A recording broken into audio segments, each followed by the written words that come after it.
Hello and welcome. I am Carrie Knuth, the Assistant Director of Student Life at Ivy Tech Community College and also the advisor for our Campus Activities Board. Campus Activities Board is responsible for bringing the student body entertaining, educational, wellness, and co-curricular activities throughout each semester. Before we begin today's presentation and I introduce you to our partner organization and today's speaker, I want to discuss a few housekeeping items. Today's event is being recorded and participation is being tracked both for live participants and for those viewing the event via the recording. We're tracking that through October 28th. I will give you detailed instructions on how to log participation in this event after the Q&A section at the conclusion of our presentation. Those of you who log your participation in this event, whether attending live or via the recording, will be entered into a drawing for a $50 gift card to Amazon. Once your participation is logged, you'll also receive a feedback form request sent to your email. Completion of this post-event reflection will enter you into a second drawing for a $25 gift card to Grubhub. So there are a couple ways to win just for participating today. So today's event is co-hosted by Ivy Tech Fort Wayne and Warsaw Diversity Council, and we are joined by Joanne Alvarez, Diversity Council Lead. Off to you, Joanne. Good afternoon. I'm Joanne Alvarez, the Director of Student Success and Retention, along with Campus Diversity Lead. And on behalf of the Diversity Council, I want to thank you for joining us today. The Diversity Council seeks to create a platform to begin dialogue on topics that can sometimes lead to uncomfortable but necessary conversations. As an institution of higher learning, we know the importance of having discussions where people can safely touch on social issues and current events. Today's presentation on race, justice, and reconciliation can be difficult, and we ask that you listen to learn and listen without judgment. While we will ask that the audience mute themselves, who would like to submit, and if you would like to submit questions, please be respectful and allow for grace. Throughout the presentation, questions can be submitted to the chat and will be viewed privately by our host. At the conclusion of the presentation, questions will be addressed by the presenter, as this is an opportunity to create dialogue, ask questions, and learn. As part of the Diversity Council, we hope to have future discussions and programming in a safe, open learning environment. So we ask that if you have any ideas on future topics, that you share that with me or other members of our council. A huge thank you to our Campus Activities Board partnership, our guest, Dr. Yewande Austin, and the Chancellor for joining us today. With that, I will turn it over to Dr. Geraldine Mosher to say a few words. Well, I just want to welcome everyone and would echo both what Carrie and Joanne have talked about, that really this is a beginning of conversation and awareness. Many of us have not experienced some of the racist behavior of our history, nor have that we been most aware of how this has taken place. And so I think it's important that we maintain an open mind, and frankly, that we run into the dark, as I was watching one of the TED Talks by our speaker today, and we run into the dark so we know that it's going to be uncomfortable, but that we can all learn together to hopefully see that light that we will create for all. And that's what I'm hopeful for our campus, for our community, and for our nation, as we continue a much needed dialogue in working together to have a real solid impact on the lives of all. So thank you all for joining us. Thank you for having me. Carrie, can't hear you. All right, thank you again, Chancellor, for joining us. So today, in the middle of the global coronavirus pandemic, political elections, and Supreme Court confirmation proceedings, race relations and topics of racial equity and justice are at a forefront in conversations in media, classrooms, and political platforms. Here to talk with us today about race, justice, and reconciliation is Dr. Yewande Austin. Dr. Yewande Austin is an award-winning lecturer, social activist, and honorary U.S. Cultural Ambassador that is recognized as a leader in innovative strategic leadership, diversity and inclusion, social impact, and international development. She is a crown chief of the Abosi Kingdom in Anambra, Nigeria, and was granted an honorary doctorate in humanitarianism from Stanford University. Additionally, she was recognized with many honors and awards, including the President Barack Obama Lifetime Achievement Award in 2017, African Chamber of Commerce Award in 2018, and the Global Visionary Award in 2019, just to name a few. Dr. Austin's professional organization, the Global Institute for Diversity and Change, has empowered over 3,000 academic institutions, government agencies, and nonprofit organizations through capacity building programs that promote diversity, leadership, and social responsibility. And her humanitarian organization, Change International, is continually developing Al Hari Village, a sustainable community for Boko Haram, conflict survivors in Abuja, Nigeria. This project, presented to the United Nations in 2018 and the United Nations General Assembly in 2019, is the first rehabilitation model of its kind and provides residents with housing, job training, healthcare, and critical social services that will protect them from violence, sexual assault, and human trafficking. Ivy Tech Community College Fort Wayne is pleased to welcome Dr. Yewande Austin. Thank you so much. You did a great job, Carrie. There were some tongue twisters in there. And I already see that one of my fellow chiefs is on the line too, so I'm so excited to see Chief Monroe on the other end here. Hello, Doc. Right, while we figure that out, because we're in the middle of a pandemic, so why not have something else get a little bit in our way? But if I have learned one thing during this pandemic, it is certainly how to pivot. So we'll pivot here for a moment by just saying thank you so much, first of all, to Ivy Tech Community College for having me. It is an honor, a privilege, and a joy. You may say, why? Why would I feel joy during such a tenuous time in this country when the coronavirus has not only led to the deaths of over 1 million people and the suffering of over 200,000 just in the United States alone, with a loss of jobs and lives and businesses and homes. Why would I express something like joy when we see that so many people are suffering, especially because of the racial disparities that have impacted and been systemically designed for America to be the superpower that it is?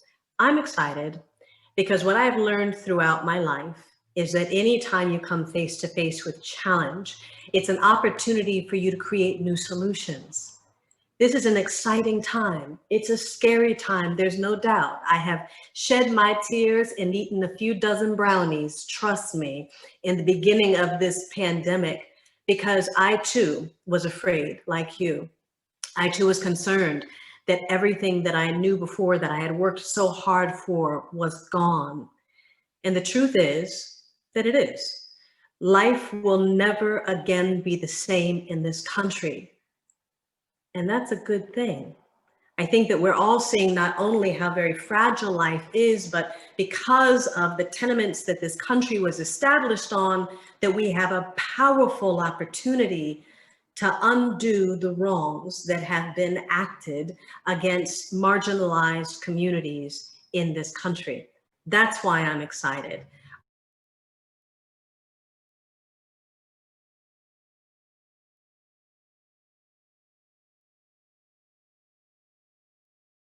So the first slide was certainly something that we've become familiar with, and that's the last 3 words that George Floyd said on May 25th, 2020. I can't breathe. 3 very simple words, but how powerful are they?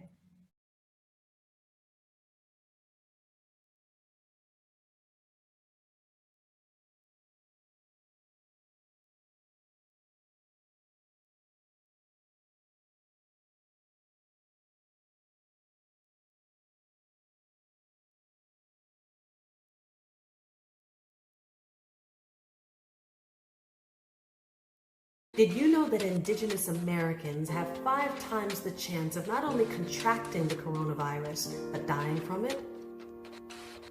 Or that Latinx women earn 53 cents to every dollar that a white man does for the same professional responsibilities?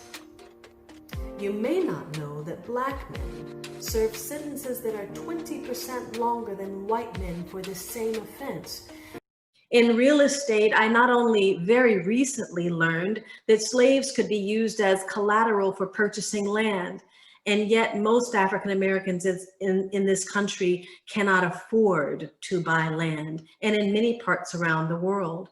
While women around the world perform over 60% of the workforce responsibilities, we own less than 1% of the land.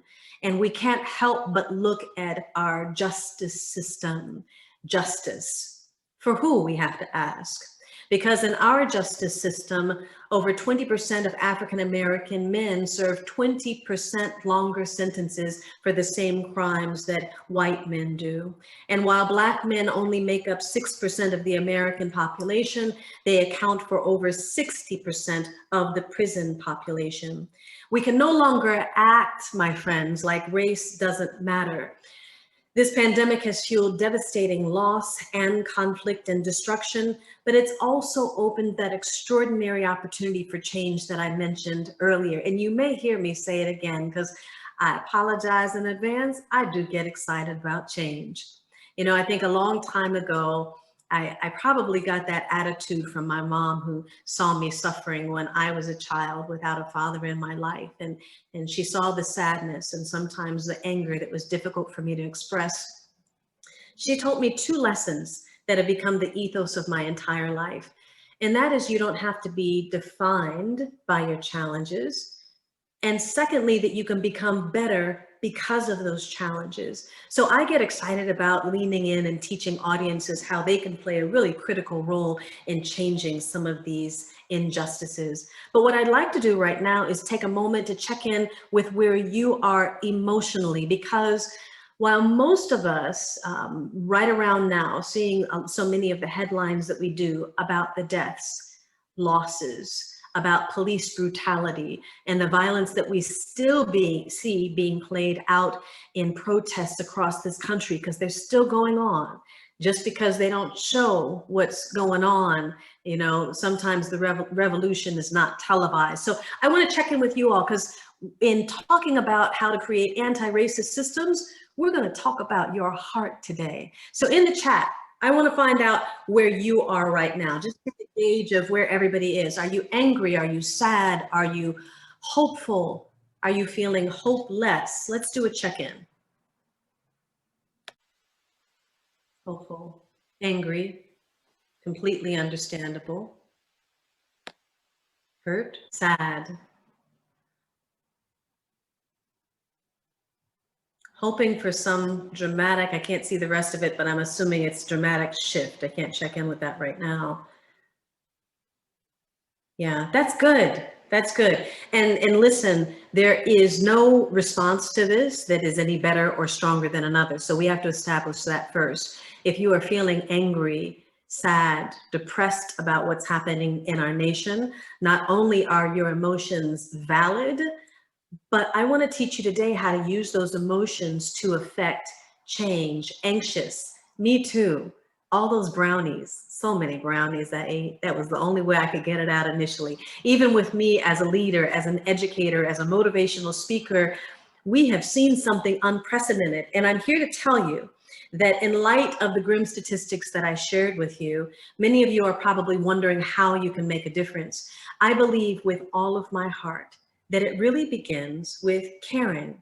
Now, this isn't some new age philosophy that I am asking you to buy crystals and to burn sage, although that may help with some of what we see happening right now. But much like the principles of peace and nonviolence that Mahatma Gandhi and Dr. Martin Luther King practiced, operating from a place of concern for humanity teaches us to focus more on the problem and not the people. If you're angry at so many of the hateful acts that you've seen happening right now, you're absolutely right to do that. But we know historically that anger leads us to very few places unless it's driven by a passion to affect change. In Rwanda, this concept is called komera, K-O-M-E-R-A. It's not more important or less important than my brother or my sister. So if I see someone starving, it's not acceptable just for me to give them food. Yes, comera. Thank you, Joanne. It's not acceptable just for me to give that person food and pat myself on the back and say that my job is done. The job is not complete until I give that person food to sustain them momentarily, teach them how to grow a farm and grow their own food, build a business around that so that they are financially stable and can become socially free. We need anti-racist systems that no longer put Band-Aids on the problem, but solve the problem by driving out the disease, seeing the head of that disease, which is what I think that we're seeing right now, and have sustainable solutions. Just as a vaccination is required to fight the coronavirus pandemic, we need sustainable solutions that help us to dismantle systemic racism. Now, individually, issues like the coronavirus and systemic racism and corruption are extremely complex challenges that will require complex solutions. We're not going to solve this overnight, and we are certainly not going to solve this in the less than 90 minutes now that I have left with you all. But I believe that what holds most of us hostage from activating change is looking at such a huge problem that we don't know where to start. But I have to tell you today that change, true change, starts with just one simple step.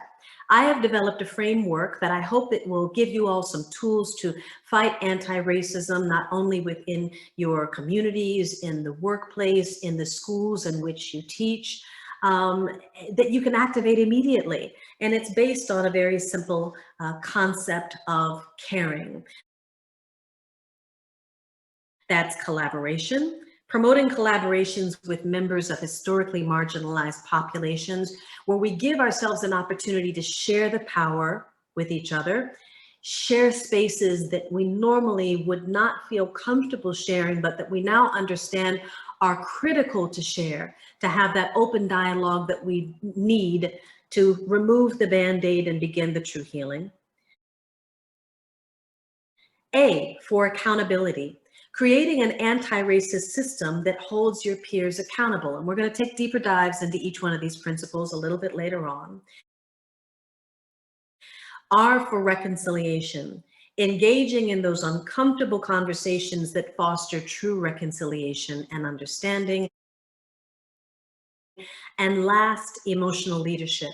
Emotional leadership teaches us to value, protect, and invest in the emotions that unify us. Yes, this is a critical time where we can use that anger and sadness not to repel us from leaning into spaces, but accepting finally that we need each other more than ever. So we have to create those important relationships, perhaps with people that we may not normally, because we have allies. We have untapped allies in those workers that were once considered to be non-essential, who are now essential. We have allies in relationships with our coworkers who we think look so differently than us. And there's no way that they could understand our pain. And maybe they don't understand your pain, but they do understand pain. We can start from those shared and lived experiences to foster sustainable change. So if we're going to get really real about racism in America, we have to face the truth. And that's the truth that we talked about earlier, and those are the two Americas. I already explained to you what the two Americas are, and I can't show you those slides right now, but let's talk about racism. Why do you think that racism exists? Just based on your understanding. In the chat, if you could tell me, why does racism exist? To uphold white supremacy systems, afraid of the unknown, fear. People are scared of their differences. Ignorance, insecurities, socioeconomics. Yes, all of those reasons are right. But I have often said that racism is really created on the basis of three very simple ideas. Ignorance. You wouldn't believe how many people I do meet that are afraid to speak to people that look differently than them because they didn't grow up in communities where there was diversity, or perhaps there were seeds of fear that were planted in them at a very early age. I can never forget the time that I was a diversity lecturer in residence at Virginia Commonwealth University, and I was brought there to teach pre-health and professional health science students how to integrate principles of diversity and inclusion in the practice of healthcare. And at the end of my very first day teaching, a young student came up to the front of the classroom, and she shared with me that she's an EMT and that she had been training to be one since she was 16 years old. She was now 18. And I applauded her commitment to helping others at such a very young age. But then that was followed by a confession. I'm afraid to talk to Black people, was her confession. It was shocking, but an important confession. That number one, she realized that there was an issue, but didn't know how to solve it. So you may wonder what I told this young lady that day. Considering that you are in a line of work where you're expected to look past people's differences and to save them at a moment's notice every day, that's a problem. But now that we've acknowledged the problem, I'm glad that you're here so we can talk about how you can learn how to move past those biases, manage the biases, if you will, and still ensure that every single person that you treat has equitable access to healthcare. So ignorance is a prevailing threat when it comes to fueling racism. Next would certainly be fear. I have seen imagery, as you all have, of young people who are indoctrinated into this belief that they are superior because of their race, when it really plants a seed of fear. I want you to think for a moment as we work through the CARE framework about whether you can actually love or be empathetic to someone who's racist. It's my belief, as hard as it may be to believe, that racists are indoctrinated at an early stage, much like terrorists are, out of fear. They too are victims. And sometimes we have to open our eyes and our ears to seeing their pain and still finding that one thing that we have in common to work past that pain and their fear to reach a common goal. And lastly would be oppression. Johann Blumenbach knew exactly what he was doing over 500 years ago when he created race as a social construct. It was intentionally and systematically created to oppress marginalized groups of people, to serve those in positions of power and influence. But I would ask you to share this. The first time that I experienced racism was when and how did it make you feel? So in the chat, if you can tell me the first time you experienced racism and how did it make you feel? And if you're really quick, if you can also respond to how it's impacted in your life today. When is the first time you experienced racism? How did it make you feel? How has it impacted the way you live today? So Anne shared in the first time in college, her friend was challenged by police and she was not. They were out walking late. That was the first time. Okay, thank you for that. Another viewer said when they moved to Indiana at 19 and they were pulled over by a police officer for stealing gas on 3 different occasions.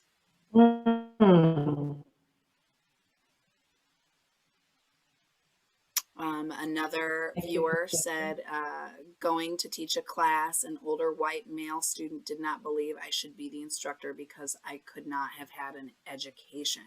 Oh, that's terrible. Thank you for sharing. And could some of you all take it a step further? And if you haven't thought about it before, how did those moments define you? Did you become more empathetic? More afraid? How has it impacted the relationships that you have with people that looked like the person that hurt you? One of our viewers says, living in Flint in 1965, living in a diverse neighborhood school, they went to their grandparents' house and heard racist comments. He was 6 and confused. Another viewer says, first time I heard a racist joke, grew up in a small town in southern Indiana with minimal minorities and he was afraid until he attended college.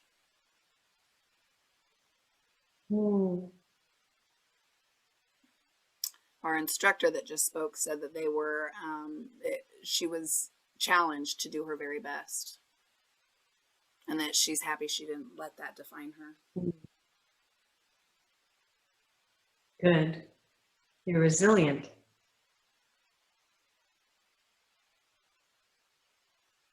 But we can work through that fight, beginning by changing some of our social behaviors.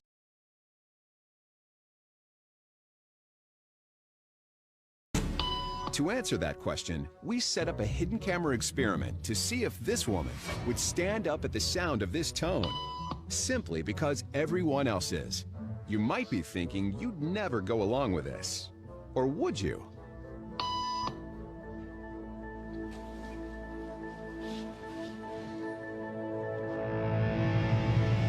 After just 3 beeps, and without knowing why she's doing it, this woman is now conforming perfectly to the group.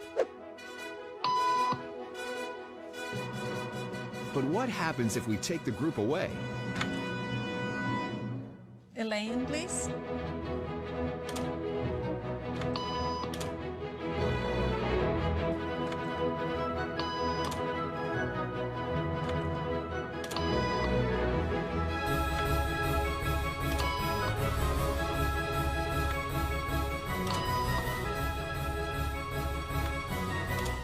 Okay, now she's alone. The crowd is gone and nobody is watching her, except our hidden cameras. What do you think she'll do?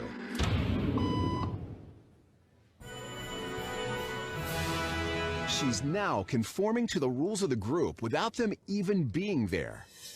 Now, watch what happens when we introduce another outsider who doesn't know the rules. Have a seat and they'll be out in just a couple minutes. Great, thanks so much.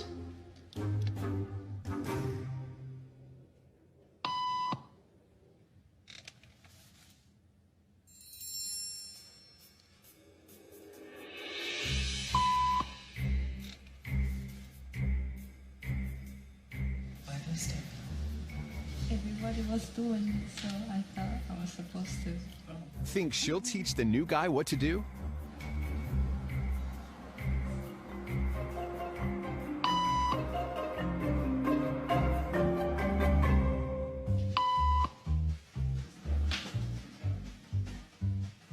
We kept the cameras rolling as more unsuspecting patients arrived.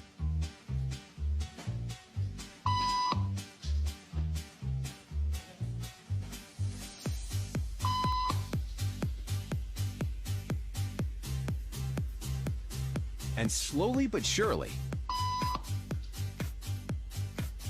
what began as a random rule for this woman has now become the social norm for everyone in this waiting room. Here to explain what's going on in their brains is Jonah Berger of the University of Pennsylvania. This sort of internalized form of herd behavior is part of what we call social learning. Starting at a very early age, when we see members of our group perform a task, our brains literally reward us for following in their footsteps. When I saw everybody stand up, I felt like I needed to join them. Otherwise, I'm like excluded. Once I decided to go with it, then I felt much more comfortable. Conformity is how we become socialized, but it can also cause us to develop bad habits or repeat past wrongs. And it's why even this rebel, who wasn't standing for any of this nonsense, eventually joined the ranks. And the only thing more shocking than seeing how easily conformity affects the way you act is that similar forces are subconsciously shaping the way you think. So look at what happens when you don't choose to change your behavior, what that looks like, and more specifically, what it looks like in the framework of racism, when we choose not to lean in, when we choose to believe that racism doesn't exist, when we choose to say that it's not my problem and look the other way. This is what can happen. So how do we deprogram, I'm sorry, some of the my tongue twister myself here. How do we deprogram some of the discriminatory thoughts, not only that we've been the recipient of, but challenging others not to behave through their biases? Now, this is not going to be an official JEDI training, justice, equity, diversity, and inclusion, but in one word, what do you think a bias is, if you're familiar with the word? I'm going to touch on that before we move forward. Nicole says beliefs and behaviors. Leonardo says overlooking some facts to fit a narrative. Dr. Decker says beliefs and attitudes based on prejudice. And all of those responses are absolutely correct. So a bias is a preconceived idea in a nutshell. But most people don't understand that there are good biases and bad biases. The good biases, I like pralines and cream ice cream. It's basically the best. I don't know how you feel about it, but that's my bias. It's a good thing. I have a bias towards natural hair. I love my natural hair. Did the weave thing, did the track thing. It didn't work out for me. I love being natural. It's a good bias. It's bad if I choose to look down upon or marginalize someone who doesn't like pralines and cream ice cream, or who doesn't like natural hair, as equally as it's bad if someone is prejudicial against me because of my natural hair. But it's important to establish that we all have biases. I'm going to say that one more time for some of you all on the line today that say, well, I'm not biased, I'm really progressive. No, we all have biases. The problem is when you allow that bias to get in the way of another's advancement or progress, preventing them from having equitable access to the resources and opportunities that they need for growth. So how do you deprogram or reprogram that discriminatory thought? Just as we're programmed to hold one set of beliefs, we can re-engineer our thought process to be more inclusive, to think higher, to challenge behavioral norms that we know no longer serve us in this new world where we are all in need, where any one of us can fall victim to a virus that we can't see. Now, it's not an easy process. Facing the truth about our biases is quite honestly uncomfortable. A colleague told me the other day that they put a slide of Colin Kaepernick in a conversation about equity, and the teacher reported to this company that I didn't like that slide. It caused too much of a disruption in my classroom, too much conversation. And I said, but that's a good thing. Unfortunately, this educator wasn't equipped with the tools that she needed to manage those conversations. And we won't have time to get into that today, but creating spaces where you can have productive conversation instead of allowing that discomfort to erupt into conflict. It is a skill, and it can be overwhelming. But in some cases, we would rather assimilate to a behavior that we know is wrong than challenge our biases. But it's not your fault. Psychologists say that human beings have a default mechanism in them that is thousands of years old that makes us think that we need to reject anything that's different from us. But who are we to allow 1 second thought, by the way? They said that we actually form these biases in 1/10 of a second. We already identify what that person's potential is, their abilities, their educational background, their socioeconomic status in 1/10 of a second. But I'm pretty sure that most of us on the line today can't complete anything in 1/10 of a second. I'll give you 1/10 of a second to state your name. Can't do it. I'll give you 1 second to tell me what your favorite ice cream is. You can't do it. I'll give you 1/10 of a second to tell your ABCs. You can't do it. Not because you don't have the intellectual capability of doing it, but it takes more than 1/10 of a second to look beyond our perceived differences. What we call this is assumption of transparency. The assumption of transparency is if I see somebody who smiles and I assume that they're happy. I see them frowning and I assume that they're angry. You see someone who's Black and you assume that they're poor. You see someone that's white and we assume that they're racist. If we depend on the assumption of transparency, our initial thought in that 1/10 of a second, I can tell you that you have already cut off your nose to spite your face. You've missed the opportunity to get to know more about that person and their differences.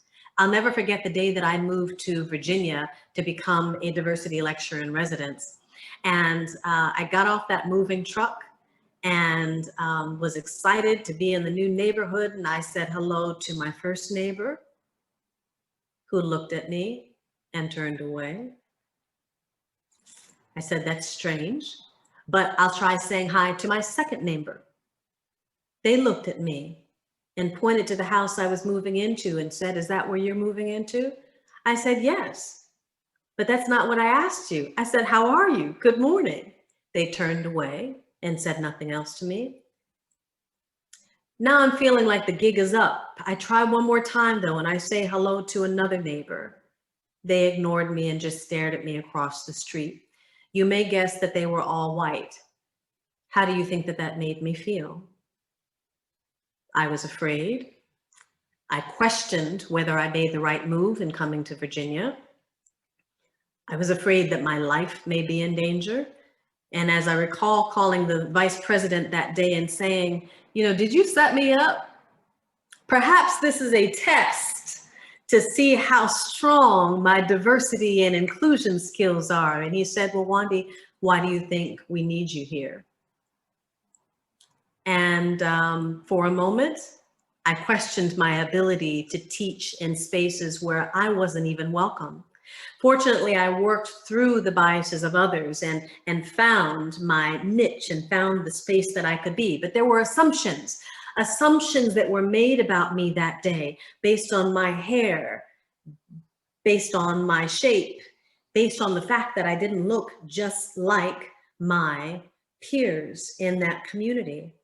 These assumptions can come from just a single thought. When we talk about how racist thinking is formed, it's very simple.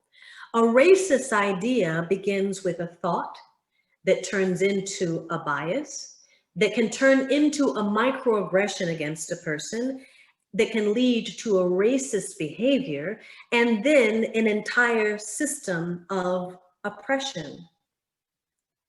So how do we change some of that behavior? We change it with 3 simple steps. Number 1, looking honestly at yourself.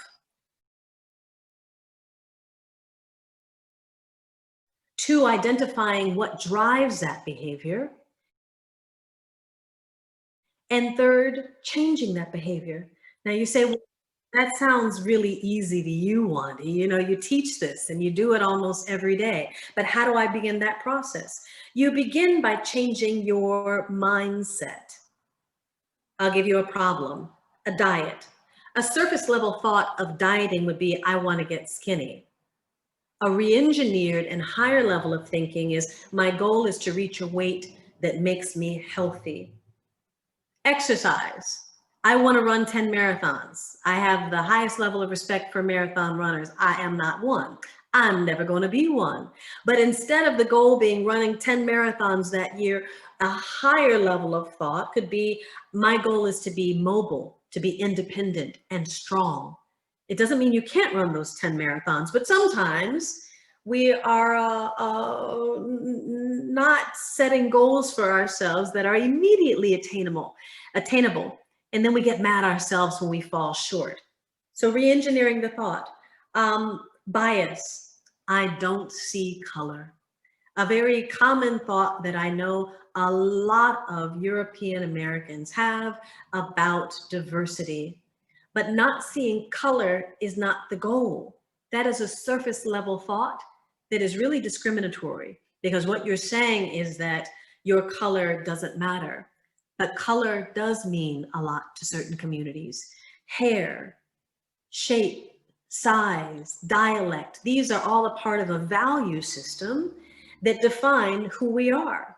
So a re-engineered thought is, my goal is to find value in every individual's diversity, not I don't see color. So what I'd like for you to do in the chat while I try to upload this presentation one more again is to ask you to identify a bias that you want to change, identify what drives that bias, and how can you change that biased behavior. I'll give it that to you one more time based on the 3 steps that you need to manage biases.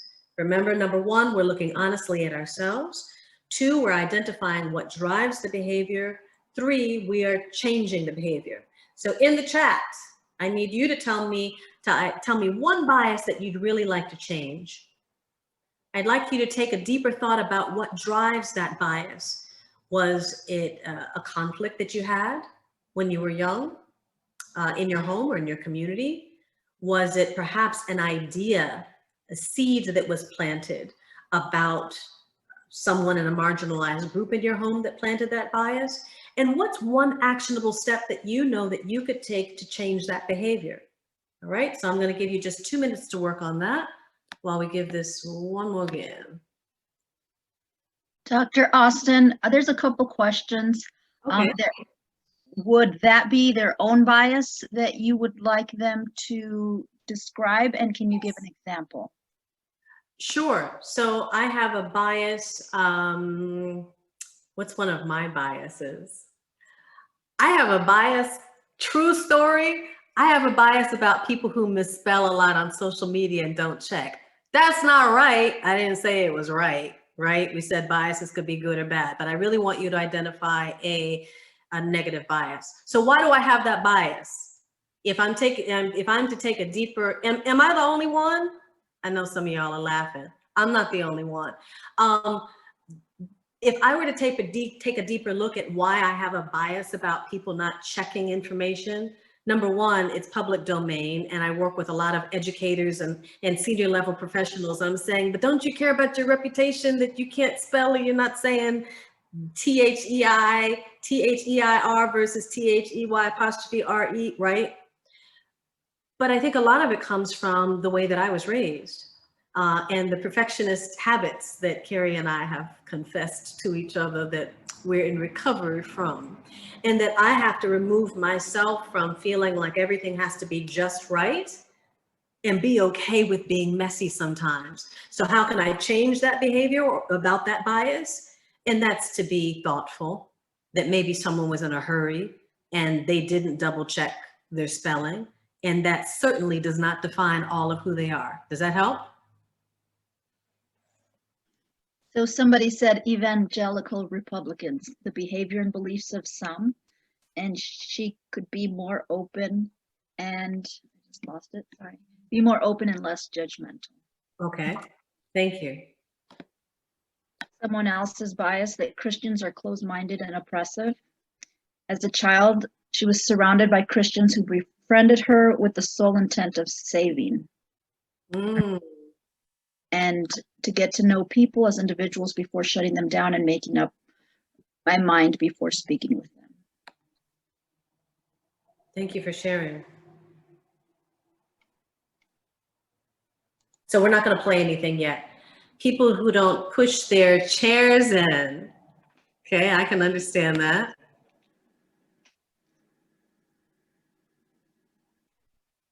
It's a bias that came up after walking into chairs that weren't pushed in.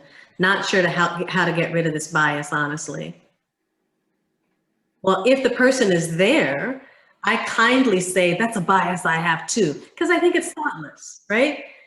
Because a chair could pose a danger to someone, a child, to someone who's elderly, a woman who's pregnant, right? And walking in that one simple, thoughtless action could lead to someone else being hurt. So if someone is doing that, I would call them out by saying, excuse me, are you done with your chair?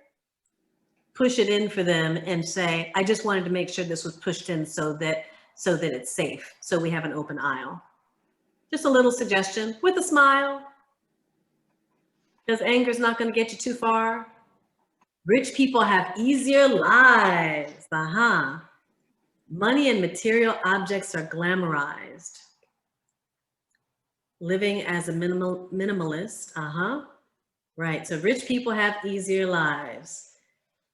Let's tell that to the governors who recently have been threatened to be kidnapped, right? Sometimes money doesn't make your life easier at all. I myself have had to negotiate a couple of extortion attempts of me in African nation, because the perception is that as an American who's coming to help vulnerable communities, that I got lots of money. I am the Bank of Yewande when I go to Africa. And I have to very kindly tell them, no, I don't have that. This is something that I'm self-funding, and it's not a large organization. You don't want to kidnap me. Here are a few dollars. I need to go back to the village or the slum to do my work. But yes, I'm a target in some underdeveloped countries because people think I am wealthy and have it easy. Not the case. Failed conversations with people that look like me. It's tough.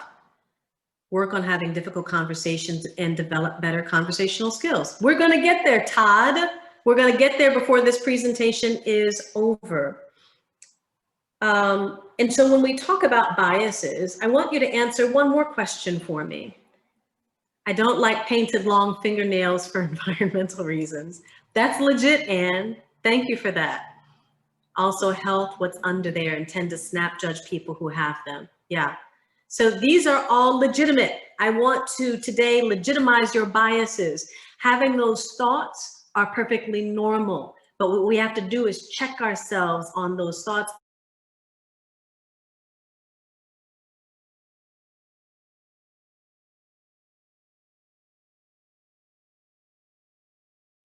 This goes on file. Hi, I'm Karen Turner.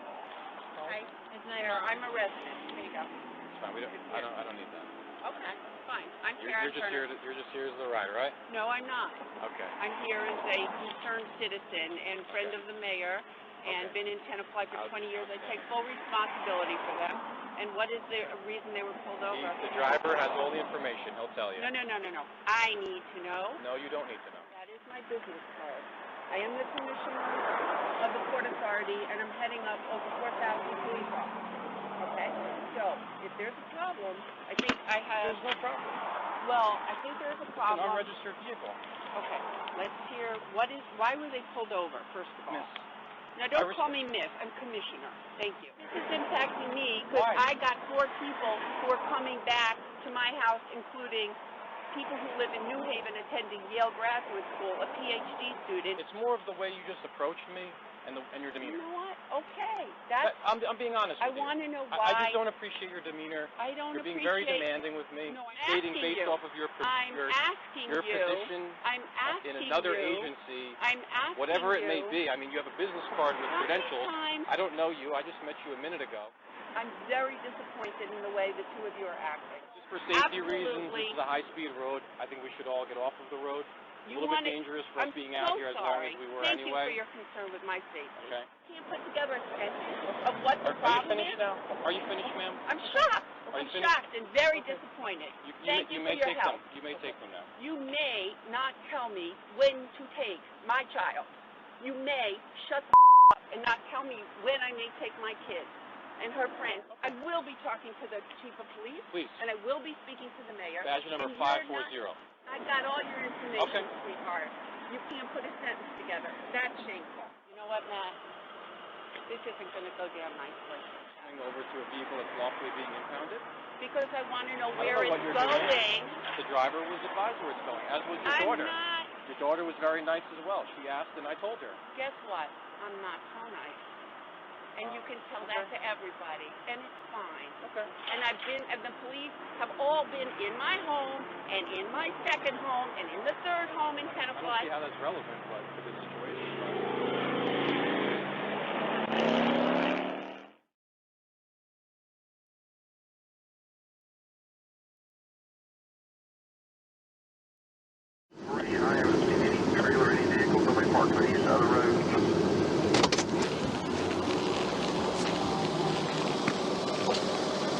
Hello, ma'am. With the Texas Highway Patrol, the reason for your stop is you failed to signal your lane change. You got your driver's license and insurance with you? Can you give me a few minutes, all right? You okay? I'm waiting on you. This is your job. I'm waiting on you. What do you want me to Oh, say? you seem very irritated. I am. I really am, because I feel like it's crap of what I'm getting a ticket for. I was getting out of your way. You were speeding up, tailing me. So I move over, and you stopped me. So, yeah, I am a little irritated, but that doesn't stop you from giving me a ticket. So, let's continue. Are you done? You asked me what was wrong, and I told you. Okay. So now I'm done, yeah. Okay. You mind putting out your cigarette, please? If you don't mind. I'm in my car. Why do I have to put out my cigarette? Well, you can step on out now. I don't have to step out of my car. Step out of the car. Why am I... Step out of the car. No, you don't have the right. Step out of the car. You do not have the right to do that. I do have the right. Now step out or I will remove you. I refuse to talk to you other than to identify myself. Step out or I will remove you. I am getting removed for a failure. Step out or I will remove you. I'm giving you a lawful order. Get out of the car now or I'm going to remove you. And I'm calling my lawyer. I'm going to yank you out of here. Okay, you're going to yank me out of my car? Get out. Okay. All right. 25. Let's do this. Yeah, we're going to. Yeah. Don't touch me. Get out of the car. Don't touch me. I'm not under arrest. You don't have the right to take You me out are of my under car. arrest. I'm under arrest for what? 25. For what? 7 County FM 1098. Just For north what? of 290. Send me another unit. Get out of the car. Another unit FM 1098. Get out of the car now. Why am I being apprehended? You're trying to give me a ticket I for said your get failure? out of the car. Why am I being apprehended? You I'm just giving you a opened my lawful car order. door. You just I'm opened going my to car drag you door. out of here. So you're threatening to drag me out of my own car. Get out of the car. And then you I will stun light me? you up. Get out. Wow. Now. Wow. Get out of the Really, car. for a failure to signal. You're doing all of this for a Get failure over to signal. there. Right, yeah. Yeah, let's take this to court.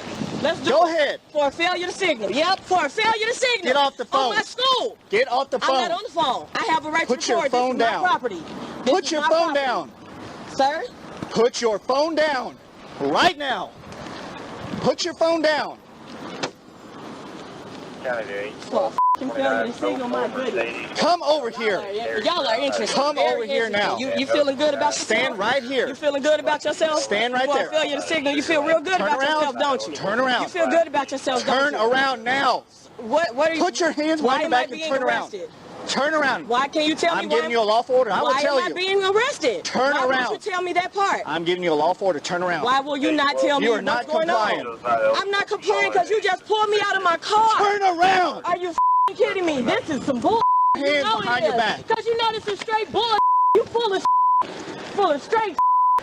That's all y'all is, some scary cops. South Carolina got y'all scared. That's all it is. Scared of a female. If you would have just listened. I was trying to sign the ticket. Whatever. Stop moving. Are you serious? Stop moving. Oh, I can't wait till we go to court. Ooh, I can't wait. I cannot wait till we go to court. I can't wait. Ooh, I can't wait. You want me to sit down now? No. Or you gonna throw me to the floor? That'll make you feel better about yourself? Knock it off. No, that'll make you feel better about yourself? That'll make you feel real good, won't it?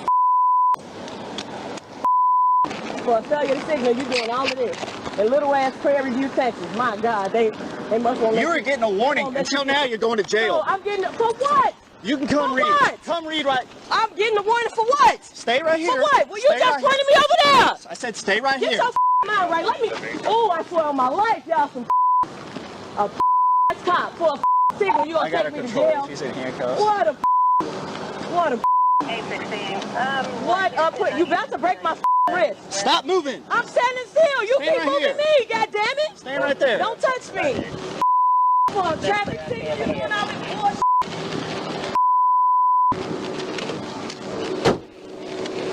For a traffic ticket. Come read right over here. This right here says a warning. You started creating the problem. You asked me what was wrong. Do you have I'm trying to anything tell on you. your person that's do illegal? it feel like I got anything on me? This a maxi I'm gonna dress. remove your glasses. This a maxi dress. Come on over What here. have on me? You're about to break my wrist. Can you stop? You are about to break my wrist. Stop moving. Stop now. Stop it. Stop resisting, man. If you would stop, and I would tell you. Now stop. You are such a. You are such a. No, you are. You're yanking around. Full traffic signal. You are yanking around. Signal. When you pull away from me, you're resisting arrest. This makes you feel real good, don't it? A female for a traffic signal. I got it. For a traffic signal. I know that makes you feel good, Officer Encina. Take care of yourself. I know it makes you feel real good. You're a real man now. You just slammed me, knocked my head in the ground. I got epilepsy, you mother. Good. I hope I Good. You should have thought about that before you start resisting. All right, yeah, this is real good. Real good for a female, yeah. Well, these two video clips that I found for you, on the left, that video clip showed a white politician that was pulled over by police, basically cursed them out, told them that she would report them because her teenage son, I believe, had been pulled over for speeding. And then the comparative video is the video of Sandra Bland, an African-American woman who unfortunately was taken to jail for a minor violation. I believe that her turn signal didn't work that day and ended up dead.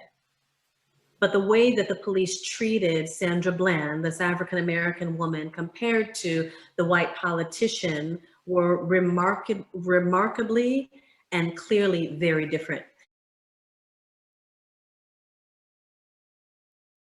So I wanted to talk about the assumptions that we make and how the transparency of assumption can negatively impact critical decisions that we have to make every single day. We're seeing this happen with law enforcement right now. There are assumptions that are made about an African-American man selling cigarettes on a corner, which may be illegal, but is a minor offense that's not hurting anybody. And I'm referring to Eric Garner, who unfortunately died as a result of a chokehold by police a few years ago, compared to Dylan Roof, a young white man who went into a church in South Carolina and slaughtered 9 people who welcomed him into that church. Dylan Roof got to walk away that day. Not only did he walk away unharmed, but the police took him to Burger King because he was hungry. And yet a man who was selling cigarettes on a street corner, Eric Garner, or a man like George Floyd, who was falsely accused of using a counterfeit $20 bill and ended up with 3 men on his back for 8 minutes and 46 seconds, leading to his demise. These assumptions can be deadly. When we make assumptions that a black man, when we make assumptions that a black man is dangerous because of his activity, but a white man with a semi-automatic rifle grew up in a home where there wasn't love, grew up in a home where they used guns, and there are exceptions that are made for one criminal and not another. We're going to move on to get to the care framework. We've had a lot of interruptions, and so I'm going to jump straight to care after this. And you can't see, yeah. So some of the titles are cut off again because of the transfer, but the entire word did say collaboration. Who can tell me what collaboration means in one word for you in the chat? Working together, teamwork, networking, collaboration, when everyone brings their different talents to work. Yes. So I want us to think about collaboration as more than togetherness, but more specifically, intentionally sharing power. When I had this thought about what true diversity and collaboration means, it's not just recognizing the value in your diversity. Like, hey, I really like that you've traveled to 23 African nations. You have a lot of really cool stories to tell. Yeah, I got stories for days, but I hope that you'll hire me for more than the stories, but more specifically, the lessons that I've learned from those experiences, the frameworks that I've been able to create, because I have seen diversity, equity, and inclusion, the absence of diversity, equity, and inclusion play out all around the world.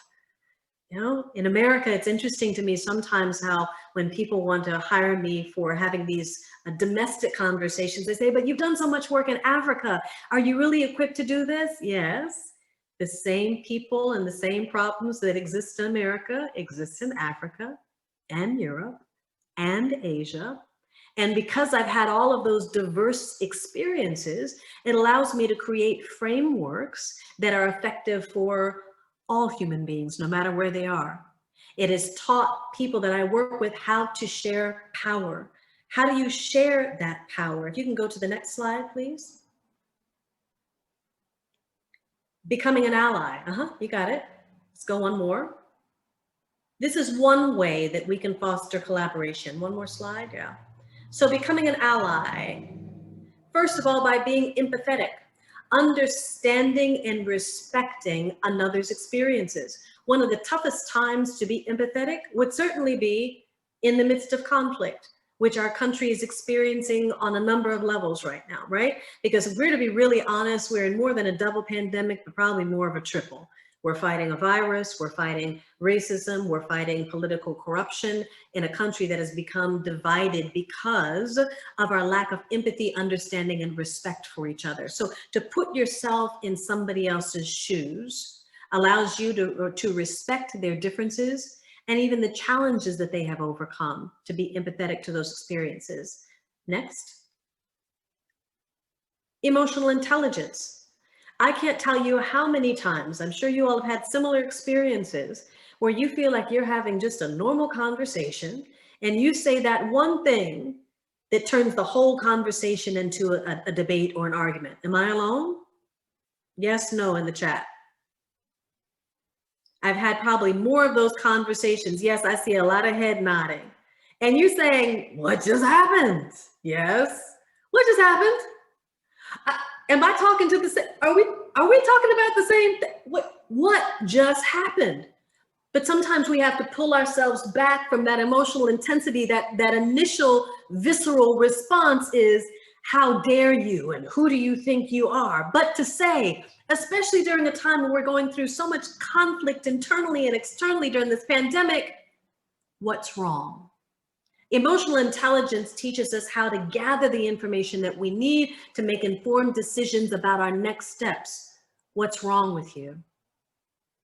How can I help? What did I misunderstand? What were your expectations? I just had one of those conversations with a trusted colleague last week. We've never had conflict a day in 4 years. And I had to recognize this is not the person that I know. Something else is going on. Now, did we solve the problem that day? No. But those are the questions that I leaned in with, knowing that in order for me to share a position of power with this person, which is what we were trying to do, trying to explore, I needed to understand what was happening with her. Number 3. Next slide. Active listening. So in that particular situation, I also had to remove myself for a minute and listen. One of the hardest things to do, especially when you are in the midst of conflict, is be still and listen. I can't say that without singing the listen, right? To the song that's in my heart, right? Everybody has a story, everybody has a message, but we have to listen to hear it. And next, being a productive bystander. This means that in order to share positions of power, we have to make sure that everybody in our space feels like they are welcome, they are included, they are valued, and that they are protected. In the very divisive space that we see ourselves being in right now in this country, it's important that we have the courage to lean into conversations when other people don't yet have the language, tools, or courage to fight for themselves. I challenge you to think about the fact that the more that we walk away from some of the conflict that we observe in the spaces that we occupy now, in education, in our homes, in our communities, we contribute to the chaos. We contribute to discrimination by not leaning in and holding people accountable. I had yet another conversation with a colleague the other day who told me that, well, yeah, he throws $100 at someone to speak on occasion. And I said, well, throw, one, that's an interesting term. Number 2, he told me that the person was happy with it. Well, just because someone occupies a space and they accept what you're giving to them does not mean that they are happy. African Americans were enslaved for a few hundred years. Nobody was happy about that. It was accepted because of a system of oppression that was created to prevent us to achieve our freedom at that time. But just because you were enslaved for 200 years does not mean you were happy. You need people to lean in these spaces to say that's wrong. And I had to tell him that lived experiences have value.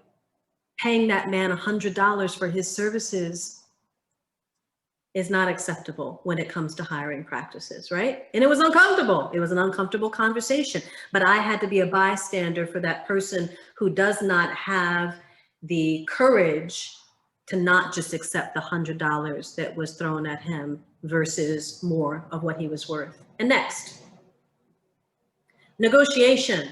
Let me tell you, everything in life is a negotiation. From the moment that you wake up and have to feed your cats and dogs, I'm sorry, I guess I'm the cat lady here, but feed your children or negotiate with your partner at home, everything is up for negotiation.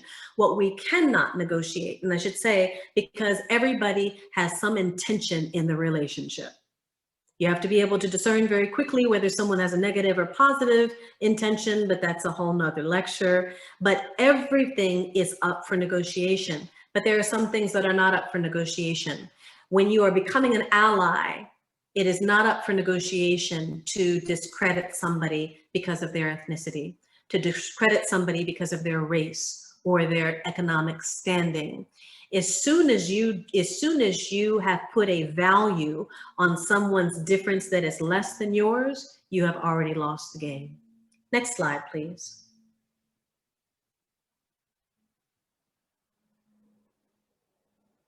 And one more.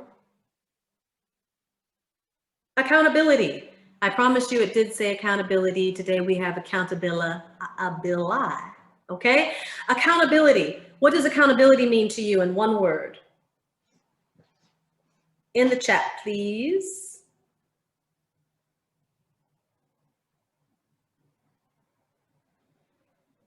Ownership, responsibility. Responsibility. Answering to the consequences. Accepting responsibility.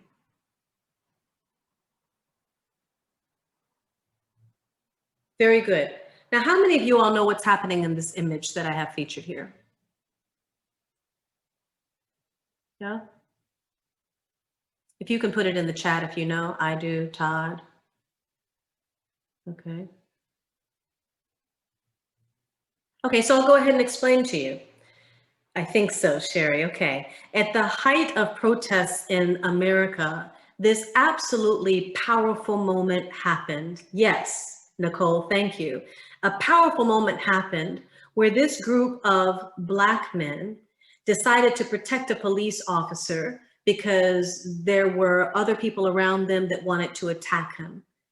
Accountability does not mean just accepting the consequences, which is what most of us think. And you're not wrong, not entirely.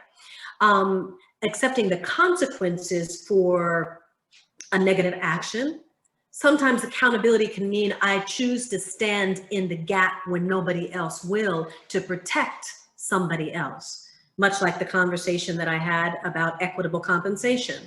That's holding that person accountable. Standing in the gap for others that may not have the courage for their voice. Next slide, please. He was separated from his unit. Thank you, Nicole. Right? So one of the ways that we can hold each other accountable is through privilege. Next. So there are many ways that we can hold each other accountable. And we don't have time to get into all of those today. Vetting people in senior leadership positions that should have a skill set, an understanding, a lived experience that allows them to represent diverse bodies of people would be critical. But let's face it, in America, it's easier to become president than it is to get a plumber's license. The most important job in America has the least number of qualifications, and generations will pay the price of it. The basic requirements, to my understanding, is being a natural citizen, being 35 years old, and living in the United States for a minimum of 14 years. to be in one of the most powerful positions in the world. And we can see when we don't hold our leadership accountable, what can happen. We certainly have seen a number of laws that have been passed since the protests began on May 25th that are holding more of our senior leadership accountable. On a national level, we have the Crown Act, which protects people from being discriminated against in the workplace for wearing natural hair. We see the Marcus Law, which happened right here in Virginia, which calls on police before they act. Marcus David Peters, I don't know how many of y'all know the story, we're quickly running out of time, but Marcus David Peters was an African-American teacher, very well respected. They suspect that he had a mental breakdown because police, when they were called, found him completely nude and running across a highway. Instead of having the skills or calling a professional to diffuse the situation, they first shot him with a taser, but then chose to shoot him dead. So the Marcus Alert, I'm sorry, I said Marcus Law. The Marcus Alert now holds police responsible for calling for a healthcare professional, a mental health care professional, to intervene before they take action. Why they did not think to do that before his death saddens me deeply, but we are seeing progress. We are seeing progress. But privilege, until some of those macro solutions can be achieved, like changing law, like requiring education, changing hiring practices on an organizational level, we can check our privilege. Next slide, please. We can use our privilege to affect change. So what makes you privileged? In the chat, if you can give me an idea of what you think makes you privileged. Being a US citizen, my race, class, and gender, being a homeowner, and being male. Thank you for that, Chris. Having an advantage over someone. Okay.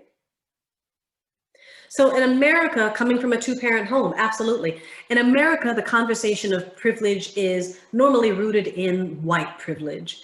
And because race is still polarizes this country, it's impossible to get away from that because we recognize that, that whites or descendants of Europe are privileged because of the work that was performed on the backs of those that built this country for free. We don't hold you responsible for the oppression of all others, but you benefit from the oppression of others. So that is a privilege that cannot be denied. But there are other privileges. If you can click through those for me, please, Carrie. Race certainly makes you privileged. And let's stop there just for a second. So race makes you privileged based on where you are, right? For me, being an African American, when I work in Africa, it is a privilege that I have walking into communities where sometimes I'm called Oyibo, a white woman, or Mazunga, that's in Malawi, they call me Mazunga.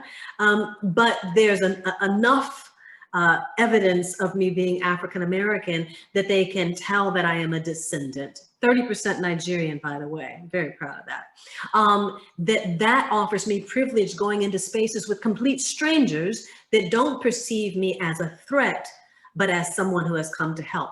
Class certainly helps. Gender. It is a privilege to be a woman in this country and around the world. But yet there are systems that have been designed to oppress women. Next. Sexual identity. So identifying with someone else's sexuality gives them privilege because we like to identify with people. And as I stated earlier, unfortunately reject anything that's different from us. So sexual identity. Next. Geography. So where you live. Next. Religion. Next. Appearance. So a perception of how you appear to a person could be a privilege. We have a friend of the family who is a multi-millionaire. I have never seen that man in 40-something years of my life wear more than a white t-shirt, normally dirty, and jeans. You wouldn't know that he's a multi-millionaire, but he sees it as a privilege to make sure that he blends in with people and challenges on them on the assumptions that they make about him. And next. Your experiences. Your experiences give you privilege. Most of us have been taught that the challenges that we have experienced, because some of us have been marginalized, are disadvantages, but they are assets because they add to the depth and richness of your experiences. Next slide. So now we're going to take a moment to take a privilege walk. And I want you all to be really honest and transparent about your answers, okay?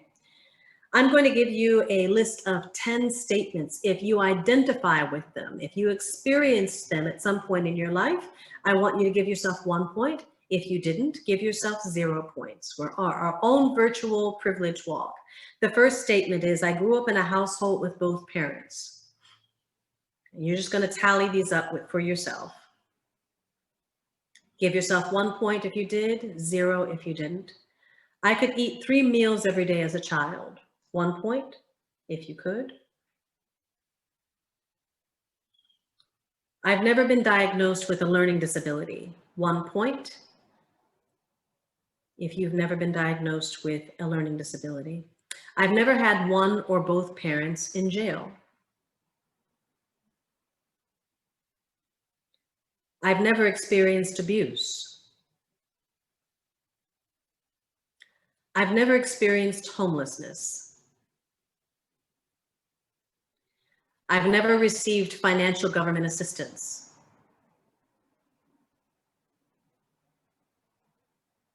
I've never been discriminated against because of my race. Again, you're giving yourself 1 point if you identify with that, or 0 points if you don't.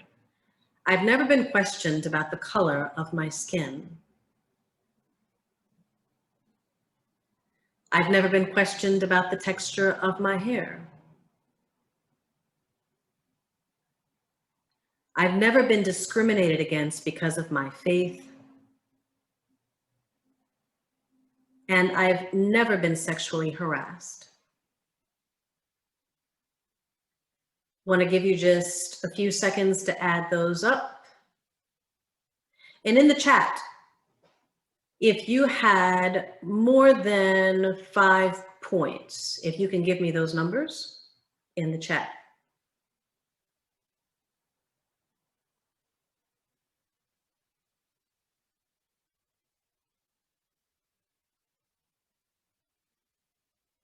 Nine, 6, 8,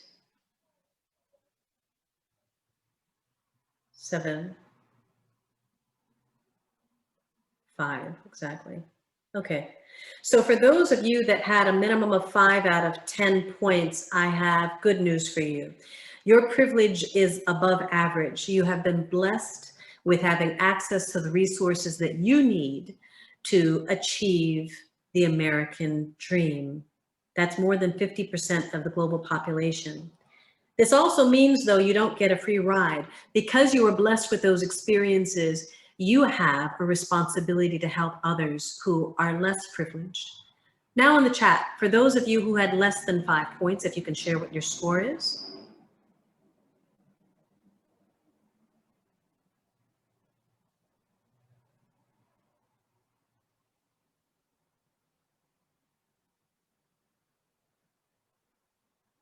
Nobody?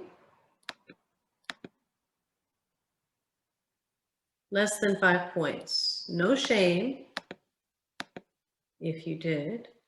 All right, I'm going to go ahead and give you your score because some of us 2, okay? Thank you for sharing, Val.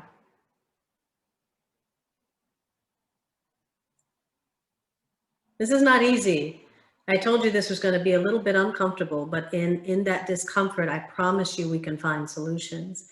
I promise you we can find answers so we can find healing in our transparency. So for those of you who had less than 5 out of 10 points, I got something to tell you. I'm gonna lean in really close. You're privileged too.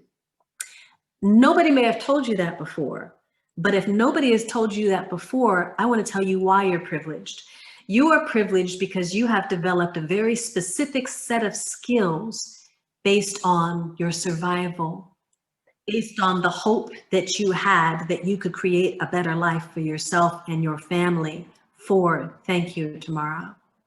Based on the fact that you survived, you are privileged because you have strengths and an understanding of the world that other people don't. But sadly, society tells us that if we are recognized as underprivileged, that it's a disadvantage. Certainly, we have to work harder, run faster, do better than those who are privileged. But it's up to those who are more privileged than us to still recognize the privilege in those that have grown up in communities that are disadvantaged. And we can use our privilege to do good. Next slide. I'm not going to keep us much longer. I'm going to push through the next 2 parts of the 4-part framework because I want to get to some Q&A, and then hopefully we can have a part 2 or part 3 of this, because yes, one of the great challenges in addressing something as big as racism in 90 minutes is always a lot of fun. So, but you can use your privilege to do good. Can you hit the next point for me, please? Leverage your privilege to magnify others. How many of us have done that? And I am speaking to those specifically who scored 5 and above. How often have you used your privilege to magnify the voices of members of the BIPOC community, Black, Indigenous, people of color? Or have you sat in silence, thinking that either your voice wouldn't make a difference or you feared what the retaliation may be if you used your voice? Next point. Carrie, you're doing a great job at this. What a shift, what a shift. Educating yourself about racism. Now, apparently I have become the go-to race strategist in Virginia because all of my white colleagues who are senior level officials have been calling me up on a regular basis. What does this mean? What does that mean? This happened to me. How should I feel about it? I am fine to answer those questions. I will continue to answer those questions. However, to all of my white friends out there on Zoom, you can really take the time to educate yourself. And I have some resources, Carrie, I'm happy to share with you. It's important that we can lean on those who have these lived experiences to check our privilege, to check our perspective on things, to ask for advice. But in order to do the real work, in order to create sustainable change, we're going to need our allies to do some of the hard work and reflection on your own. We have access to every imaginable resource there is to learn about privilege and how to fight racism.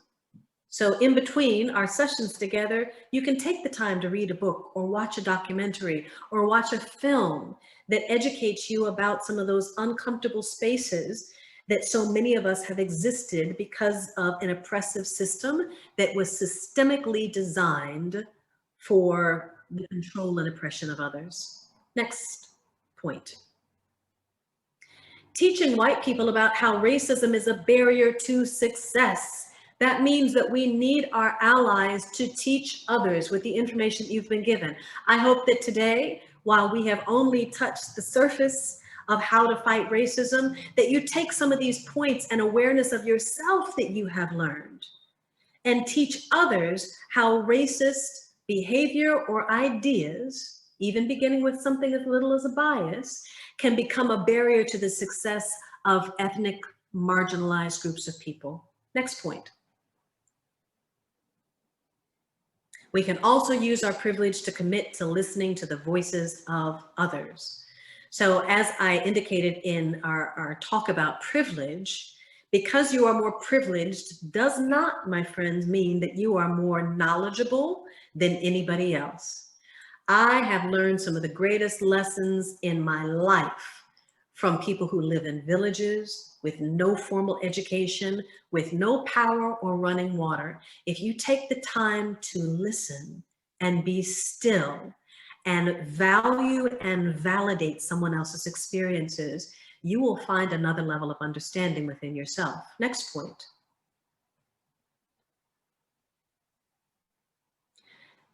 It's not enough just to be not racist.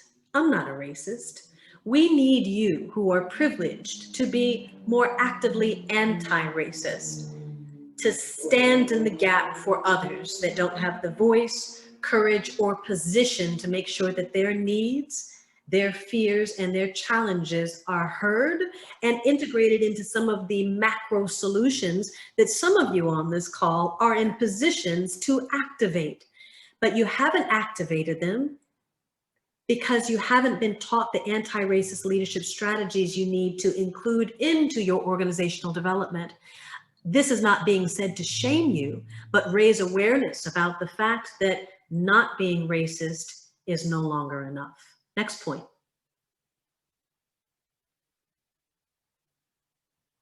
Confronting racial injustice even when it's uncomfortable. We are clearly living in a time where these conversations are uncomfortable, but I hope that you're finding through some of the uncomfortable moments that we've had thus far that they are important. Just as we get a wound that bleeds and that gets pussy and nasty, it does lead to healing. So uncomfortable spaces are a good thing. But in part 2, 3, and 4 of this program, you learn how to have some of those uncomfortable conversations that can be productive instead of erupting into conflict. But I at least want you to start thinking about how uncomfortable conversations aren't a bad thing. They're a good thing. It means that you are moving towards a solution, right? So next we move to the R in the CARE framework, and that's reconciliation. And if you can hit one more point, I love this image. I mean, and that did say reconciliation. I love this point. And this point is that just because we have had a biased thought or you have previously behaved in a way that was biased does not mean you can't re-engineer that thought. The look on this man's face, full of judgment about the way this man is dressed on a bus, not recognizing the beauty in his diversity. We can choose to ask the hard questions to create a greater understanding about another person. And this is where we are in reconciliation. Next slide, please. So in the chat, I want to hear what you think reconciliation is if you've never heard the word before. You can give me a phrase, a definition based on your understanding. Forgiveness, admiration, fixing, okay? So acknowledging what you did wrong, good. You all already know how to be anti-racist. I am very impressed with you. So the textbook definition of reconciliation is the restoration of friendly relations. I chose to use a textbook definition instead of my own. And if we had time to take a deeper dive, I would have us actually collaborate in creating our own definition of each one of these words. But the textbook definition, again, the restoration of friendly relations. Now, I think that definition is on the nicer side, but I still used it for a very important reason. That's because the concept of racial reconciliation asks us to do more than accept our differences, but get surgical on the damage that has been caused because of discrimination. It asks us not only for forgiveness, so Anne, you were right about that. It asks us to forgive, but explore why those biases exist, to foster systems of oppression, checking those biases, and replacing those biased thoughts with actionable steps that can prevent those actions from happening again. So what are the steps to racial reconciliation? Next point, please, Carrie. Resistance.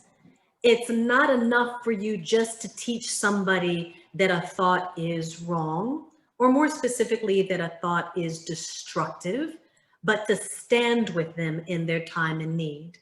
Next point. Recognition. Acknowledging injustice or complicity is more important to do that just during Black History Month, my friends, or during Latin History Month, or Chinese American History Month, or Pacific Islander Month. Recognition means you are not only recognizing someone else's differences and the beauty in those differences, but the value in those differences. I wish we had a conversation to get into diversity, because that gets me even more excited. Diversity is so much more than just differences in race and gender. Joanne, you're laughing. I like this stuff. Can you tell? It's important, yes? This conversation about how every single one of us, I'm gonna look you straight in your eyes on the Zoom, every single one of you. This is not just related to marginalized communities. Every single one of us have differences that have value. The challenges that you've overcome have value. Your dreams have value. Your hope and your aspirations have value. But if we don't work more intentionally on recognizing those values, or the way that justice or unjust systems oppress those ideas and dreams, then we're not doing the hard work. Yeah? All right, number 3. Repentance, asking for forgiveness for victims and their perpetrators. Now, admittedly, this is not easy. How do you ask for forgiveness for the hateful ideas that other people perpetuate? How do we ask for forgiveness of the teenager who just gunned down 2 Black protesters who were peacefully marching for George Floyd and every other single Black woman and man that has been gunned down for police? You can, because of another practice we touched on earlier, and that is empathy. That's hard. I did not say this process was easy. That's a tough one. But asking for the forgiveness of others because some of them know not what they do. Just as we can be indoctrinated at a young age in our lives that we are strong and we're beautiful and we're intelligent, unfortunately, there are a lot of people in this country who have been conditioned to believe that they are superior from a young age, that they are better, that they are more privileged, and that others, because of their less privilege, are not valued. There's a reason that African Americans were identified as only 3/5 of a human before the Constitution. There's a reason. So we can ask for forgiveness and repentance of others. That helps not only to relieve ourselves of some of the burden of our ancestors, but also to create a space where we can welcome in healing, reject anger and hatred, but welcome healing into our conversations. Number 4, repair. We do have the power and privilege to heal and replace that which was taken, damaged, or lost because of hatred. I'm going to repeat that again. We have the power to heal and replace that which was taken. So I have heard quite a few of my white peers say, well, I didn't own slaves, so what's the problem? That's not what you want to say. We know you didn't own slaves, but because you didn't own slaves or your family didn't own slaves does not mean that the remnants of those traumas still exist.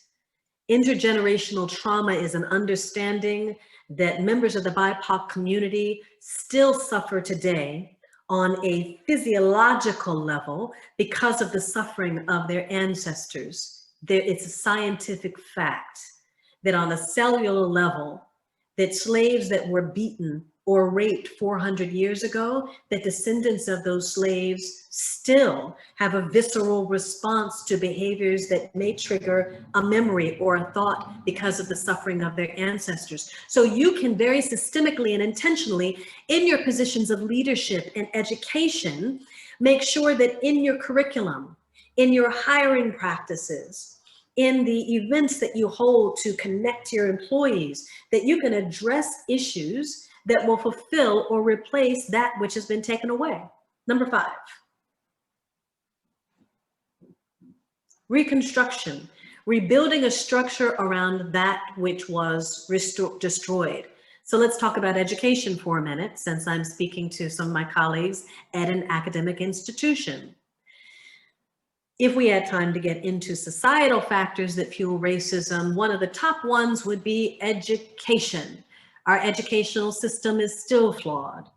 Over 70% of the books that we teach American history from have intentional omissions and have modified the language in these books to make students feel comfortable. If we had time, I would show you the many excerpts of books that now show that African Americans were immigrants in search of work in America and not enslaved. You'll see excerpts during the 1900s in American history books that indicated that slaves were happy because at least they had food and they had shelter, even if that shelter was on the floor of a slave quarters. I live in a home that is 200 years old, and attached to it is a slave quarters. Not easy to walk through these halls in this home and not think about some of the horrific things that were done to African Americans in this home. To think that they once had to sleep on the hard floors of a building in the back and use a bathroom in the outhouse because they were considered to carry diseases, when it was the diseases of European slaveholders that killed so many enslaved Africans. So we have an opportunity to rebuild structures. You have an opportunity to educate students based on what you know is true and not the watered down version of American history that perpetuates some of the biases that students will grow up with and that will eventually erupt into racism one day if we don't check that system of oppression, sometimes existent even in education. Next. Restored relationships. This means we have a commitment to reject that which destroys. That means one thing I would love for you to do when you leave this conversation today is perhaps there was an argument that you've had with one of your friends or colleagues during this triple pandemic about race. For your friend that said, racism doesn't exist, we had a Black president. It was an important step. But when Barack Obama was elected, the KKK membership increased 2,000%.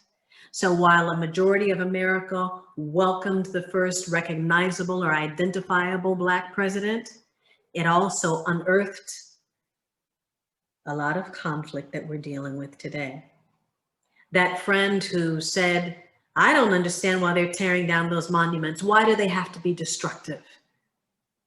Destruction certainly isn't the answer, but for you to remind your friends that Martin Luther King marched in peace and he was still assassinated.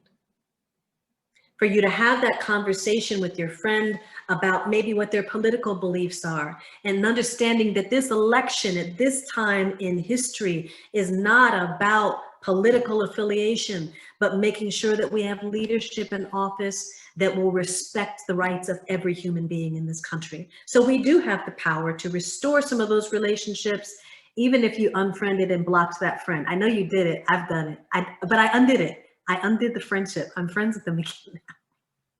True confession. If you, who's that smiling down there? I know you've blocked some people too during this election period, but we have the power to undo what we have done and lean into these conversations. So in the chat right now, just want to give you a few seconds. Out of those 6 steps that we can take to achieve racial reconciliation, which one do you most recognize within yourself having the ability to do, and which one do you think you can put into action? That's one and the same. Which step do you most align with, and how can you use it to address the contentious times that we're living in right now in America? Then we have one more framework and then we'll open up for questions. You all have been great. I greatly appreciate your patience. There are technical challenges. Our pivot has been tight today, Carrie, would you agree? Okay. Resistance, recognition, and reconstruction. Okay. All right. And I would love for you to give just a very, very brief example of how you think you could use resistance or recognition with a situation that you are currently experiencing, or maybe you've recently experienced. How would you use that step? Or why do you need to use that step? How do you think it would be helpful to you?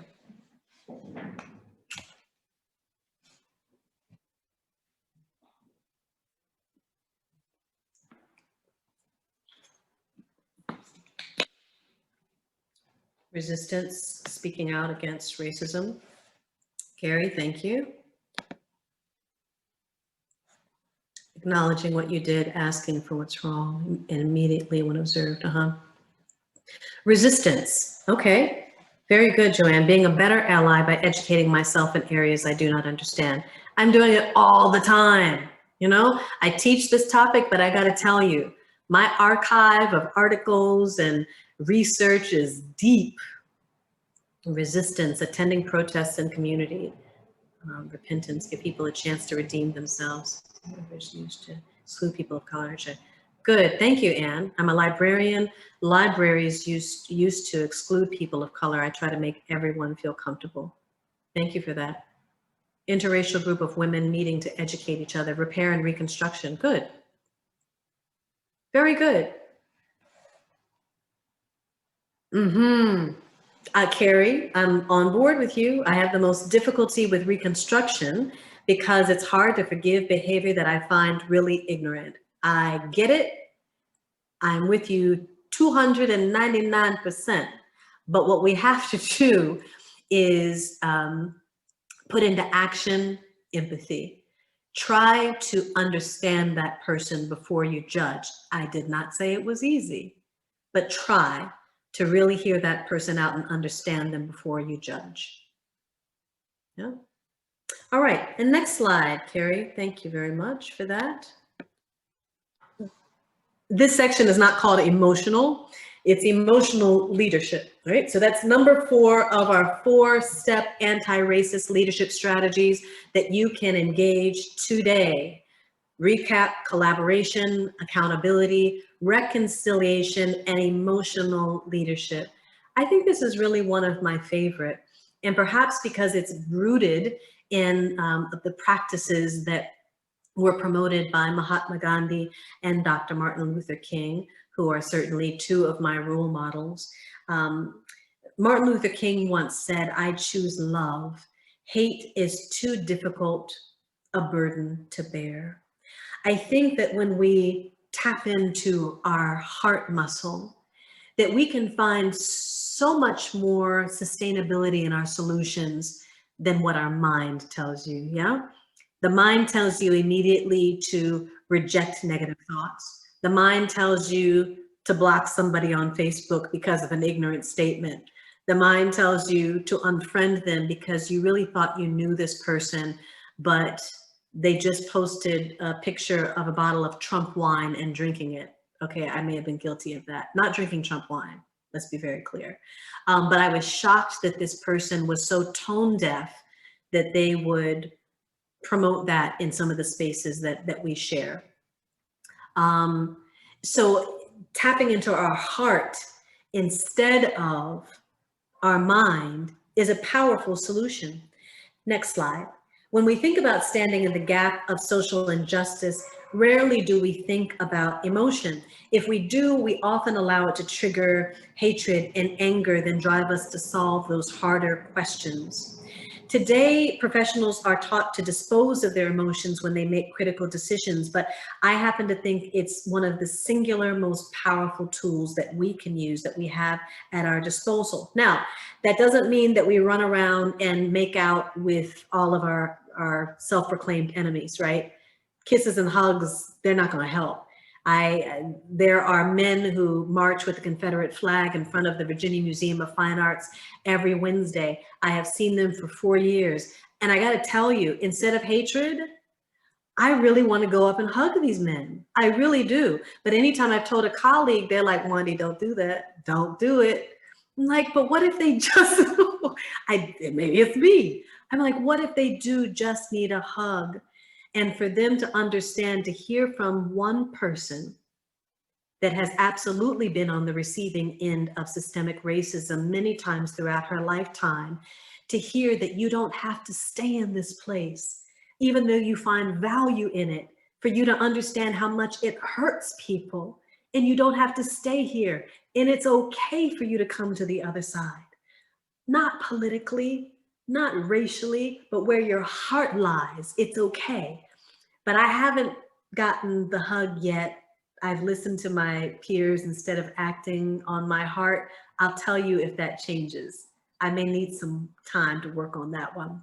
So when we think about love, I want you to tell me, before we get to the principles of nonviolence, what constitutes love for you?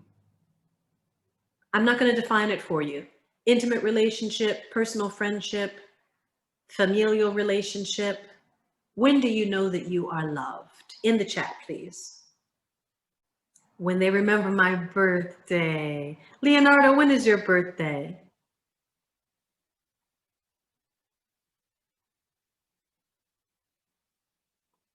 August 18th. All right. My favorite auntie's birthday is August 18th, so I won't forget your birthday. What else makes you feel loved? And think about it in the context of how we can use that same feeling of love in those intimate, personal relationships that we have to fight racism. Feeling heard and seen. Thank you, Sherry.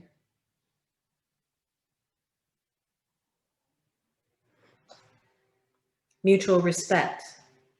Very important, Carrie.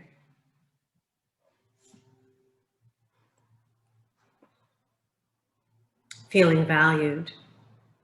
Thank you, Gary. Unconditional and not judged. Yes, thank you, Tamara. Or Tamara. I don't know if I'm pronouncing it correctly. Excuse me if I am. Very good. Either way is good. Thank you. I appreciate that. Well, I have to tell you, I don't believe in accidents. Just this morning, a colleague of mine from Nigeria sent me a scripture that so touched my heart. And that is, don't just pretend to love others, really love them. Hate what is wrong, but hold tightly to what is good. Love each other with genuine affection and take delight in honoring each other. I'm trying to tell you that you can honor not only those that have been disenfranchised because of racism, you do have the power to love and empathize with your enemy. I did not say it was easy, but I said it is possible. And you can do that by practicing love. So what is love? Some words that I came up with that are important to me is acceptance, understanding, protection, communication. Those are all practices, my friends, that we need to engage in nonviolent conflict resolution during even the height of the racial pandemic that we're experiencing. Next. So what are some of those principles of love and nonviolence that we can carry as we leave today? That is number one. For some of you who've said that you want to protest, and I think that protesting is very, very important, but I do want you to keep in mind that protesting isn't the only way that we can build alliances. There are many forms of activism, which we don't have time to get into today. But if you are protesting, Martin Luther King, Dr. Reverend Martin Luther King, let me address him properly, promoted an idea that we don't fight back with violence, because violence just results in more violence and more destruction. Not an easy principle, but an important one. The next principle.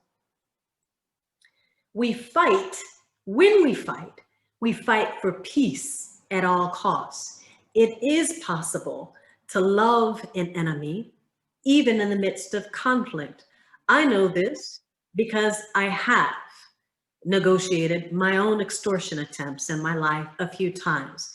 It scares the mess out of my mother when she hears that, but I'm like, I'm here. It worked out fine. Why did it work out?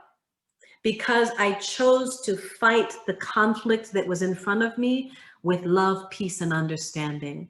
I took it out of this presentation for some reason, but I'll leave you with this with this point, and that is the 3 pillars of human condition. You're going to want to write this down if you've never thought about it before. It has come from my experience in 30 countries around the world, whether I have served presidents of countries or Boko Haram conflict survivors that have survived the slaughter of their families from terrorists in Nigeria. Every human being just wants 3 things, I promise you, when it comes down to it. They want respect, They want understanding. And what do you think the third pillar is? They want respect, understanding, and to be valued, which is love, Joanne, right on the nose. Very good. That's it. People can tell you all day long, I want this, I need a handbag, I need a new car, I need shelter. Those things are very important, but they're based on a fundamental understanding that every human being needs respect, understanding, and to be valued in the form of love. So we can fight for peace even in the midst of conflict, and peace we equate with love. Next point, please. This is another hard one, but that is to fight the problem and not the person. So when I talk about talking to the Confederate flag wavers, is just a loose term they use for them around here, is that I can see them and see that they are a conduit for hate, but I don't hate them. Does that make sense? I don't like what the flag represents because I know that a lot of Americans in this country fought to keep that flag waving, and because of the principles that it represents, which represent the oppression of my people and other marginalized groups, but I don't hate the person. It may take you a little while to get that one, but it's possible. Next point. Seek higher solutions than physical violence. And I should have also, well, I said violence. So that's physical violence or verbal conflict. The goal should not be to be right in your position, but to seek justice and understanding. I promise you, if you go into every conversation where you have diametrically different views about a topic such as racism, if your goal is not to be right and to prove that person wrong, but seek understanding and create a space where they get to listen to you because of an environment that you have created to make them comfortable with having this conversation, and if you achieve understanding that day, then you have won. Next slide. So what's next? Ubuntu. Next point. Earlier in closing, I told you about Komera, the Rwandan concept that I'm no more important than you. But I want to close out with this final word, and that's based on the principle of Ubuntu, which is South African. Because it's not enough to be anti-racist in times of crisis, but to be racist every day. I'm going to say that one more time. It's not enough, my friends, to be anti-racist in times of crisis, but to be anti-racist every single day. I pray that this program has equipped you with some fundamental tools to become an everyday activist. My greatest wish is that every single person on the call today has been empowered to, thank you, Tamara, has been empowered to use your privilege to do the right thing, not just in times of conflict, but in times of peace. We must work together to reimagine spaces where every voice can be heard and every voice is valued. As a nation, we are grieving, but we all have a role to play in our healing. Ubuntu teaches us not only that no one is more important than the other, but I need you. I love you. I need your partnership in solving these bigger problems. I am because we are. My humanity is not less important than yours, and together we are so much more powerful. So that brings our conversation to an end together. I thank you all so much again as the Campus Activities Board and the Warsaw Diversity Council. I hope you've walked away with just a few nuggets that can help you to create more inclusive spaces and lean into some of these difficult conversations that we must have to achieve equity, understanding, and love. Well, thank you. Before we get into some of our post-event directions, I wanted to make sure that nobody had any questions that they wanted to open up and ask Dr. Austin. Thank you, Anne. Thank you, all of you, for your responses in the chat. Okay, well, before we sign off here, I want to go over some of those post-event directions. But first, I want to thank Dr. Austin for being here today. And on behalf of Ivy Tech Campus Activities Board and Fort Wayne and Warsaw Diversity Council, I want to thank all of you for joining us on today's presentation on race, justice, and reconciliation. A special thanks to Dr. Yewande Austin to inform on these important topics. So I am going to give you instructions on how to log your participation, but first I did want to go ahead and drop a little bit of her information on here. So for more information about Dr. Austin's global work, visit www.globalinstituteforchange.com, or you can visit www.changerocksfoundation.com for some of her nonprofit work as well. That said, prior to today's presentation, I talked about your I talked about how your participation, how you can log it to be entered into the drawing for our $50 gift card prize.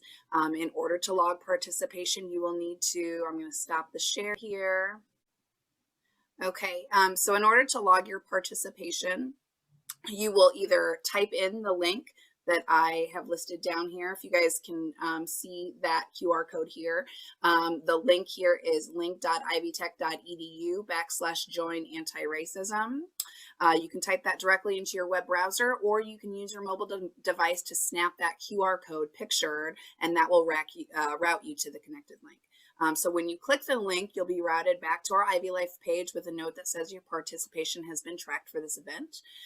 Once you have logged your participation, you will then be sent an email requesting feedback for the event. So this email will come directly from Ivy Life, and sometimes it goes to your clutter or spam. So if you've logged your participation and you have not received your feedback form, you might want to check there first.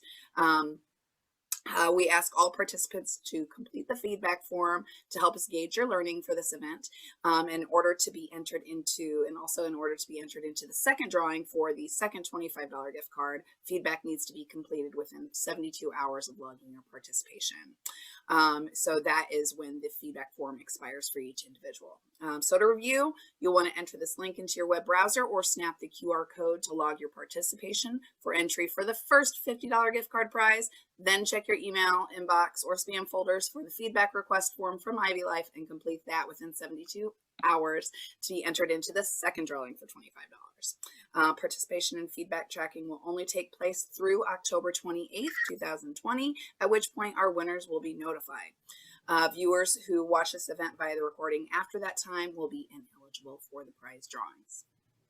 Okay, once again, I want to thank everybody for being here today. I want to thank Dr. Austin.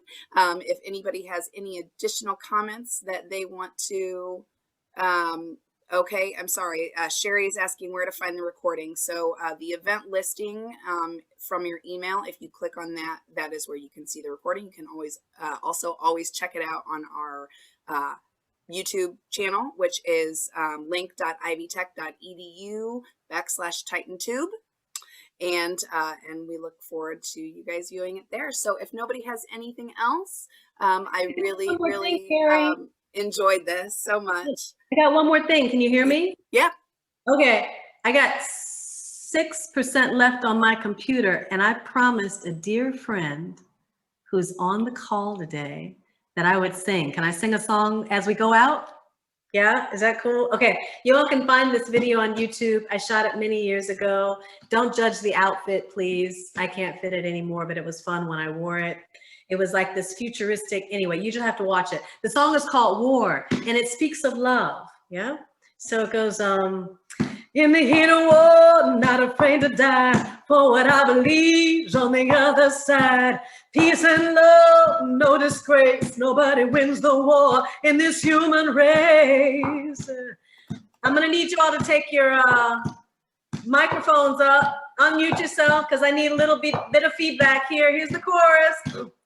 We need love in the world where hate still reigns and the children have no peace. We need a hope on the heart of every man dying to believe. I need faith that my words are not in vain. What I'm trying to say, we need love, love, love, love. All the people say we need love, we need love. I need you, we need love. We need love. We need love. We need love. We need love. That's it. Bye, everybody. Thank you, Yewande. You're welcome, Chris. Good to see you. Okay, thank you, everybody. Have a good afternoon. Bye-bye. Bye-bye.